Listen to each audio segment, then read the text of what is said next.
ఆత్మబోధలో శ్లోకాలు 2 గుర్తొస్తున్నాయి. చెప్పాను కూడా, ప్రత్యేకించి లెసన్ గా కూడా చెప్పాను. మీకేమన్నా గుర్తొస్తున్నాయా? దేహాన్నత్వాన్ నమే జన్మ జరాకార్ష లయాదయ శబ్దాది విషయ సంగ నిరీంద్రియతయానుచ. నేను ఈ దేహం కంటే వేరు కాబట్టి, ఈ దేహము నేను కాదు కాబట్టి నాకు దీని పుట్టుక, దీని జర, దీని యొక్క మరణం నాకు లేవు. కాబట్టి నేను దేహం కాదు కాబట్టి నాకు ఇంద్రియాలు లేవు, కాబట్టి విషయాలతో సంగమం లేదు. అమనస్వాన్న మే దుఃఖం రాగద్వేష భయాదయ అప్రాణ అమన శుభ్ర ఇత్యాది స్థితి శాసన. నేను మనసు కాదు గనక నాకు దుఃఖం లేదు. నేను ప్రాణాన్ని కాదు గనక నాకు రాకపోకలు లేవు. నేను శుభ్ర అంటే శుచి, శుద్ధమైన వాడనై ఉన్నాను. నిర్గుణో నిష్క్రియో నిత్యో నిర్వికల్పో నిరంజన నిరాకారో నిర్వికారో నిత్యముక్తో నిర్మల.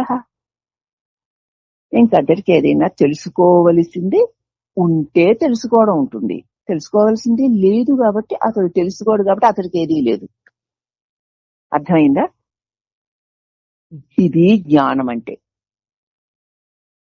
జ్ఞానం ఉంది కాబట్టి నీకు ఉన్న జ్ఞానం ఏమిటది? అజ్ఞానం. మనకున్న జ్ఞానం కాదు, అజ్ఞానమే. కనుక ఇది అజ్ఞానం అని తెలుసుకోవడానికైనా జ్ఞానం కావాలి కదా స్వామి అన్నాడు కదా అతను. అప్పుడు స్వామి ఏమన్నారా? ఆ మాట మాత్రం నిజమే.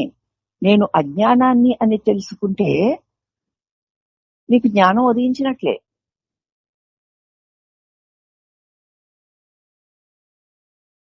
అజ్ఞానికి తాను అజ్ఞానిని తెలియదు. మరి తాను అజ్ఞానిని అని తనకి తెలిస్తే అతడు జ్ఞానం ఉదయించినట్లే. కానీ అజ్ఞానికి తాను అజ్ఞానిని అని తెలియదు. అజ్ఞానాన్ని చూసి చూడడంతో ఇది అజ్ఞానము అని నీకు తెలిస్తే నీకు అజ్ఞానం లేనట్టే. అందువల్ల దానిని అవ్యక్త స్థితి అని లేక అంధత్వం అని అనొచ్చు. నీ లోపల నీ చుట్టూతా నువ్వు చేసేదంతా నీకు తెలియనో తెలీదు, అర్థము కాదు. పైగా ఇది తెలీదు, అర్థము కాదు అని కూడా తెలీదు. నాకు తెలీదు, అర్థం కాదు అని తెలియడమే నిజమైన జ్ఞానము. నాకు తెలీదు అని దేనికి తెలుస్తోందో, నాకు అర్థం కాదు అని దేనికి తెలుస్తోందో అదే నిజమైన జ్ఞానం. ఓ అనుకోగలవాడికి, ఓ వినయవంతుడికి, ఒక వినయవంతుని హృదయ జ్ఞానం అది. తన అజ్ఞానం తెలియడమే జ్ఞానం అని తెలుసుకోవాలి. నాకు తెలీదు అన్న సంగతి తెలుసుకుంటాడు అతను. తెలుసుకుంటేనే నాకేమీ తెలియదటంచు అన్న భర్తృహరి పద్యపాదం గుర్తుకు రావడం లేదా అంటున్నాడు మిత్రశ్రీ. తెలుసుకున్నాను నాకేది తెలియదని అని భర్తృహరి పద్యం రాశాడట. ఇంతకాలం నాకు అన్ని తెలుసు, భగవంతుడు నాకు తెలుసు, భగవంతుడు ఇట్టివాడు అట్టివాడు, అల్లాంటివాడు ఇలాంటివాడు, లోకం ఇట్టిది అట్టిది అని నాకు తెలుసు అనుకున్నాను, కానీ నాకేమీ తెలియదు అని తెలుసుకున్నాను అన్నాడట.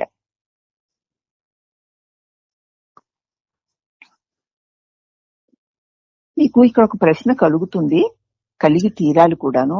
మరమ్మా, ఏమీ తెలియకపోతే వ్యవహారం ఎలా సాగుతుంది అని. సాగాలి కదా, వ్యవహారం తెలియాలి కదమ్మా సాగాలంటే. ఏమీ తెలియకుండా వ్యవహారం ఎలా సాగుతుంది? నీలో నీ వెలుపల నువ్వు చూసేదంతా నీకు తెలియదు అంటే ఇక్కడ ఏమిటంటే, ఏది ఎప్పుడు ఎలా జరిగినా అది నా ప్రమేయం లేకుండా దానికదే జరుగుతోంది. ఏం జరుగుతుందో నాకు తెలియదు, ఎలా జరుగుతుందో నాకు తెలియదు, ఏది ఏమవుతుందో నాకు తెలియదు అని వ్యవహారంలో మనం ఉండాలి అని. పోనీ ఇదైనా అర్థమైందా? అర్థమైంది అత్తయ్య. ఇప్పుడు నీకు తెలుసా? మరి తెలియదుగా. ఒక క్షణం తర్వాత తెలుసా? తెలియదు. ఇప్పుడు ఏదో జరిగింది, ఇది ఎక్కడికి వెళ్ళిపోయిందో తెలుసా? తెలియదు. క్షణం తర్వాత ఏం జరుగుతుందో తెలియదు. ఇప్పుడు జరిగింది కాస్త ఎక్కడికి వెళ్ళిపోతుందో తెలియటం లేదు. మరి నీకేం తెలుసు?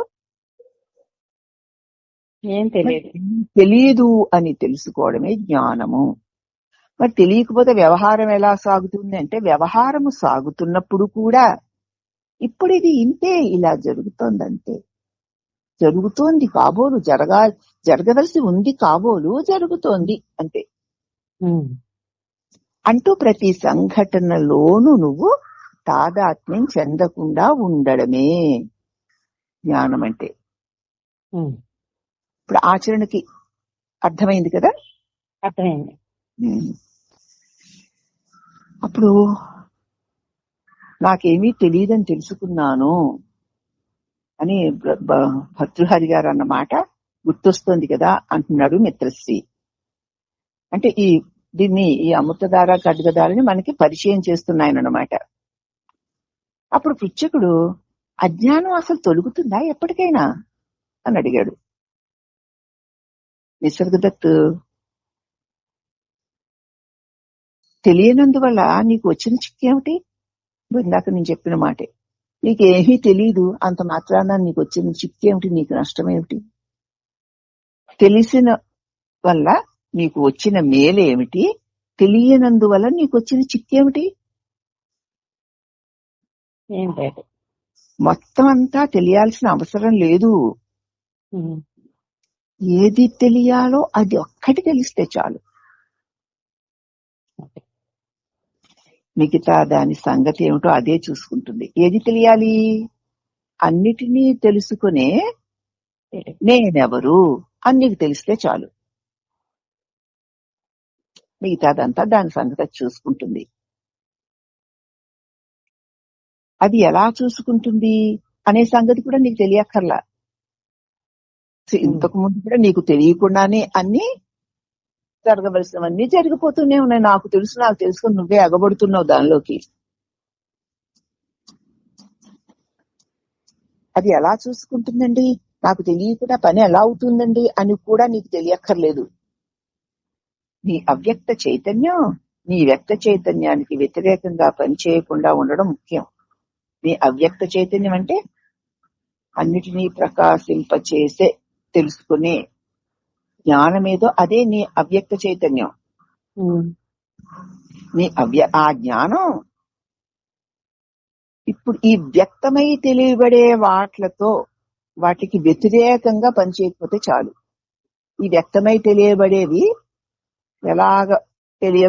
ఎలా వ్యవహారాలుగా సాగుతున్నాయి దానిలోకి దూరి ఇలా కాదు అల్లా కాదని పెత్తనం చెలాయించకపోతే చాలు.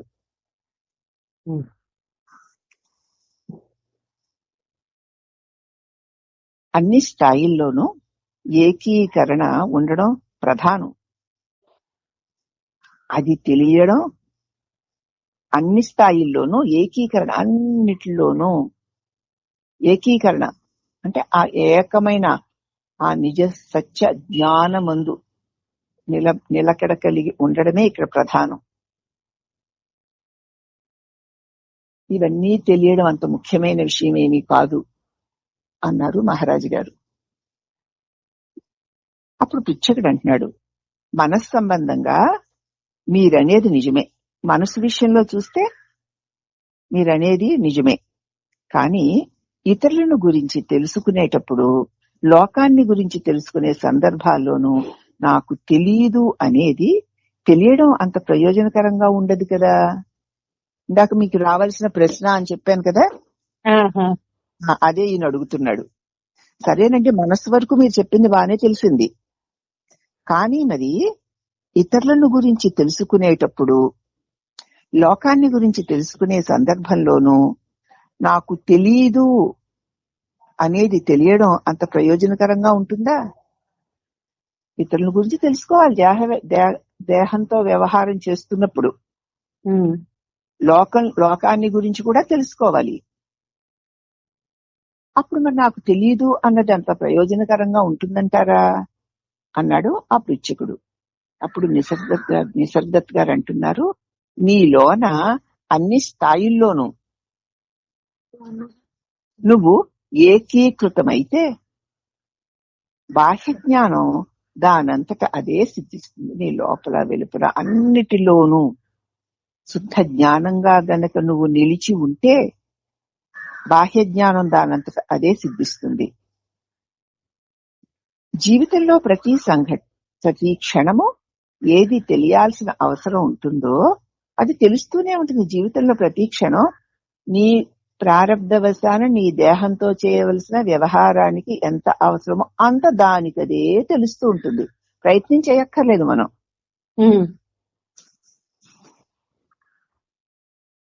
విశ్వాత్మ సాగరంలో జ్ఞానమంతా నిక్షిప్తమయ్యే ఉంది. ఏదేది ఎప్పుడెప్పుడు ఎలా జరగాలి అన్నదంతా కూడా విశ్వాత్మ సాగరంలో నిక్షిప్తమై ఉండి ఏదెప్పుడు ఎలా జరగాలన్న దానిని అదే ప్రసరింప చేసుకుంటూ ఉంటుంది. నీ ప్రమేయం ఏమీ అక్కర్లేదు. నీవు కావాలనుకున్నప్పుడు అది నీదవుతుంది. ఇదంతా తెలుసుకోవలసిన అవసరం నీకు ఎలాగూ రాదు. ఇంకంతా కావాలనే అనుకోవు. ఇదంతా తెలుసుకోవాల్సిన అవసరమే నీకున్నది. ఏదో ఆ విశ్వమనే మహాసాగరంలో ఆ మహాశక్తి ఏదో చేసుకుంటూ వెళ్ళిపోతుంది. దాంతో నీకు సంబంధము లేదు. దాంతో నువ్వు ఏ వ్యవహారము చేయవలసిన అవసరము నీకు రాదు.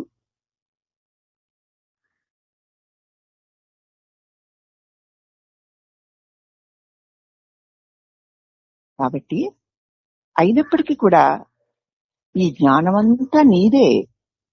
అజ్ఞానంతో ఆ జ్ఞానంతో ఎలాగో శక్తితో కూడా అంతే. జ్ఞానముతో ఎలాగో శక్తి కూడా అంతే. జ్ఞానము నుంచే శక్తి ఉద్భవించింది.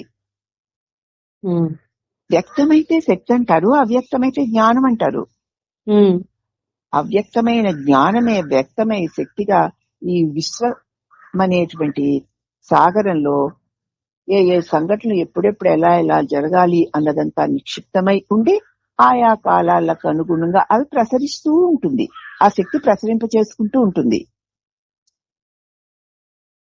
కాబట్టి నీ స్వరూప జ్ఞానంలో ఎలాగున సుప్రతిష్ఠితుడై ఉంటావో అలాగే శక్తి యొక్క ప్రవాహమందు కూడా నువ్వు సుప్రతిష్ఠితుడై ఉండు.